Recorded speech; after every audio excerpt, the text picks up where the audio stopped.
Hey, welcome to another edition of Kyle Meredith with the interview series. Sorry, I haven't messed up that intro in 2 years, and I just did that. You nervous, Kyle? You've got me so thrown off here. That's all right. All right, here we go. Here we go. Presented was the word I was looking for, by the way. All right. Hey, welcome to another edition of Kyle Meredith with. It's the interview series presented by WFPK at WFPK.org, Consequence, and the Consequence Podcast Network. Thanks as always for making your way here, checking out the series. You know what to do. Like what you see, what you hear, hit that subscribe button. I put out 3 new interviews every single week, so it's a great way to keep up with your favorite artists. And I am so excited today. Bananarama are here. Sara, Keren, hello. Hello. Hi, Kyle. Hi. Hiya. From sunny London. Sunny London, and that's weird because it's foggy Louisville today, so we've kind of it's really hot. Yes. Yeah, we kind of switched it around. You all are back with such a fun new record called Masquerade, and I have had such a fun time dancing around to this. Congratulations on another great one. Thank you. Yeah, I mean, it was never really, we hadn't planned on doing it, but we went into a second lockdown and thought we'd make an EP, because in the first lockdown we wrote our autobiography, and then in the second one we thought we'll do some 4 or 5 tracks for an EP, and then we were in lockdown so long we just kept writing and ended up with Masquerade. Yeah, I have a feeling that's how a lot of albums might have had. I mean, I've talked to a lot of artists that have had similar stories, but I feel like that's sort of it. Like, hey, let's mess around for a bit. Whoops, here's an album. That's yeah. Well, when you were looking at, we had 2 summers full of shows, and they were cancelled. Then they were on the next year, and then they were cancelled. So there wasn't really much to focus on apart from that. So yeah. We're back doing the shows with a vengeance. Well, this record then, being sort of by happenstance, does, I guess, coincidentally also arrive on the 40th anniversary of Bananarama. Did you take the opportunity or find maybe naturally that it needed or could speak to your past at all? Lyrically, I think it is very organic. I mean, when I write lyrics, I just write what I'm thinking at the time. But I think when I look back at them, some of them are quite nostalgic, particularly about mine and Keren's friendship since we were children. We've known each other all our lives. So there's a lot of things, remembering how it used to be, going out and clubbing and all the different adventures. So there's lots of those sort of songs. But I don't know what the theme would be, really. I don't think we thought of the 40th anniversary necessarily. But there is a look back and a look forward. And it's kind of electro-pop, which we love doing. So I think if you listen to quite a bit of music that's out there now, there's a sort of nod to the 80s anyway. So I think it's not, I think it sounds really current, but I think there are certain elements that could be taken as being quite 80s-ish. But we don't tend to make plans when we work. We go in the studio with a very basic sort of track, and we point our producer with suggestions of how it might pan out for the final version. We absolutely love being in the studio, which is why we ended up making the album. To sit and work on a basic track and develop it with all the vocal arrangements and trying different melodies, and it is something we just love doing. Yeah, that sound too. I think, the synth and the Europop, but it has such a strong fantasy, I think is the word I'm looking for. Did I hear that one of you all said there was gothic disco on the record? Was that the term? Yeah. I think it sounds like monks chanting in Masquerade. And there's a sort of quite harpsichordy type things. A little bit of Tudor in there. Yeah, we love a bit of history. So period disco, like a historical drama come to life. If record stores were still in the same way that they used to be, where they did have everything by genre, like period disco, I want to see that sign hanging. Yeah, a big velvet backdrop. Big drape. I think the fact that we did it in a short space of time, for me, I feel it makes it such a sort of cohesive album where all the songs hang together, because it's quite concentrated in the period of time we did it. And if you compare it to the last album, which was sort of a collection of songs we'd worked on between shows and things over a period of years, they didn't quite hang together in the same way because there were so many different styles. So, I mean, I personally, I think it's my favorite album, certainly since Drama. I mean, kind of ever. Certainly since Drama. Yeah. Well, there is those nice moments in there. And you're right. There is a cohesive sound, although there are these textures that kind of, pop out every now and then that sort of makes each track their own. And for longtime fans, when there is that connection, and I guess I'm hitting on that past thing again, but like Bad Love. When I heard Bad Love, I was like, oh, we're getting really into the pocket of some classic sound right here. Like, are those moments as evident to you as maybe they are to us when they happen? It's strange if you think that's quite a nostalgic song. I wrote that with my daughter, who's only very young. She's a singer-songwriter in her own right, Alice D. Mm-hmm. I co-wrote 3 tracks with her, and favorite from the album is one of her songs that she's written. Is brand new. Mm-hmm. So she kind of was involved in 5 tracks. So she wrote 2 herself, and then I wrote Bad Love with her. But it sounds something like we might have done in the 80s, but it's strange that she had that sensibility. I think the ones that Alice is involved with have a sort of different, fresher sort of sound for me, because she does bring something completely different. And she does her own thing and is very independent, but she is quite intertwined in our lives and helps us quite a lot in our career. She does our social media and all the stuff. Yeah, those songs, especially the ones that she wrote, that you all mentioned, Favored and Brand New. Mm-hmm. There's interesting, because I was trying to, sort of, as I listened to some of the songs and how they kind of work together, those 2 songs, that I guess it makes sense them coming from the same person. Not Your Flavor of the Month, and that's sort of also that's in Favorites, and it also sort of comes back in with Brand New too.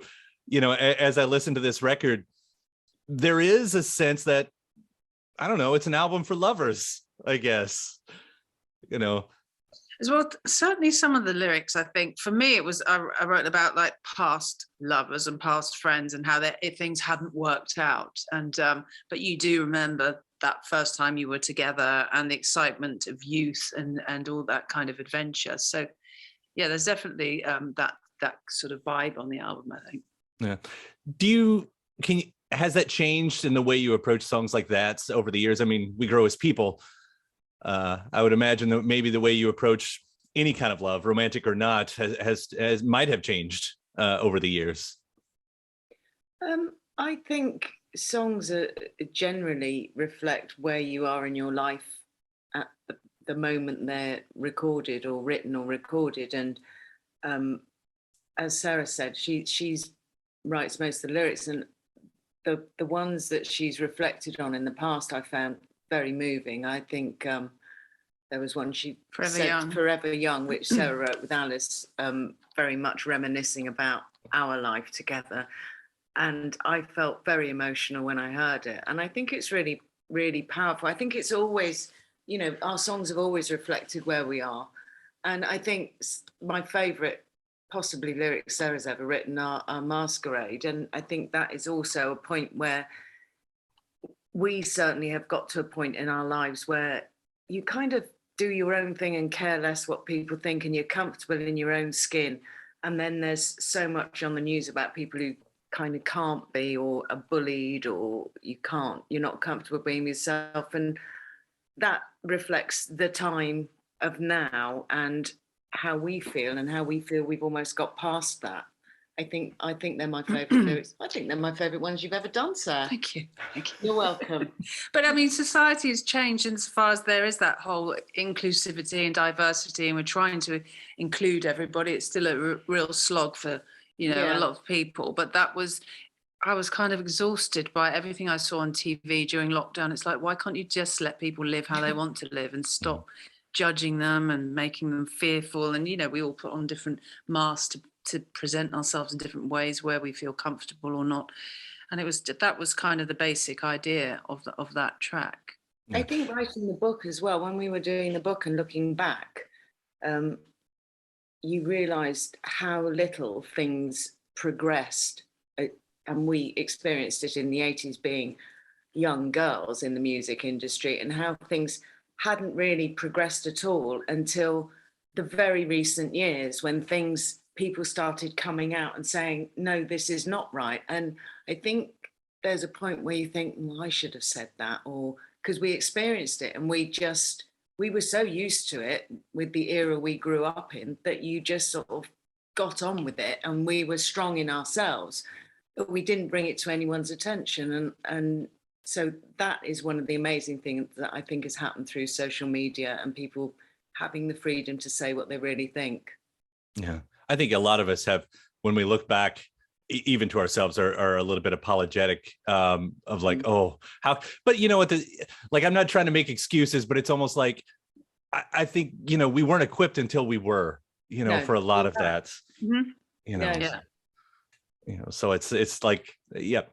I don't know. I'm just agreeing with you on this, but I think that does come with a certain amount of learning. But when you take that song and the representation that it has, talking about Masquerade, the representation it has in the actual track, making it the album title, do you then find that it starts to speak for the other songs in a certain way? I think so. Yeah. I mean, I think it's probably, obviously it's the lead single on there, so that's it was obviously quite an important track to us, but I think it covers a lot of things, really. I mean, it's not overly serious, but it is, you know, it's our life and it's how we're feeling and how we felt about our past and how we're good at what we do, and we do a certain thing and we're not so good at something else, but this is what we do, and we really enjoy it. And Masquerade was a great title, really, if I'm honest. It's a good word. Don't overthink it. But I think there's moments in there too, like Waiting for the Sun to Shine. Like when I hear that, that feels like it also takes a sort of a global view in that way. Is that correct? It was absolutely that. It was about, you know, again, you watch it on TV, everybody struggling, having a really hard time, people dying, not getting to say goodbye. And it's like, it was just a positive line to say, a song of hope. Yeah. So yeah, that's coming out of dark times, and they were very dark times. I mean, that you know, that period of lockdown and the whole sort of COVID thing felt like it was never going to end ever at some point. And when you did, you went back into it. And yeah, I think it was a lonely time for a lot of people, and a really horrendous time for so many people. And it's just trying to cling on to the thought that there's something better ahead, really. Well, the album makes me feel like that. I mean, that track especially is one I kind of grabbed onto. It's a powerful moment on the record. Yeah, well, thank you. Thank you. Yeah. As they continue to, and as you said, taking these songs out live, finally.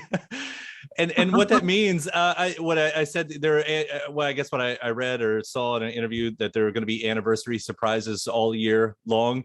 What exactly does that mean in this situation? Well, we can't tell you. One thing at a time. I don't think we've ever done so much work in these last couple of months. It's just crazy.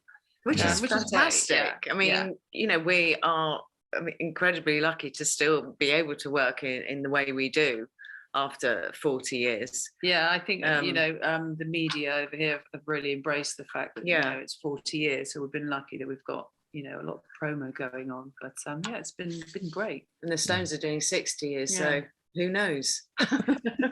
There's still a lot of road ahead. You know, and there's it does seem like this interesting everything all at once, you know, from, I don't know, as you were saying, the 80s being, you know, it comes in this waves of Vogue, you know, Stranger Things and Kate Bush and Metallica today, and then there's the Sex Pistols documentary and Max's Kansas City. And I started thinking about that too, like you all coming even before, you know, we got to know you as sort of, you know, what Bananarama came to be musically, but coming from the punk scene. I mean, have you been revisiting that version of your past? Well, we were very young in the punk scene when we were around about 13, we 14. So, I mean, we did eventually meet Paul Cook and Steve Jones, but that was early 80s. And then we ended up sort of living in their above their rehearsal room. That's the sort of beginnings of mine and Keren's music career. But yeah, I mean, I think that punk thing always stays with you, because it's that, certainly at 13, 14, that's a sort of when you're trying to find your own voice and be your own person. So the fact these people were like really DIY, do it themselves, and just getting up and playing and singing. And there were more females, Susie, and you just thought, yeah.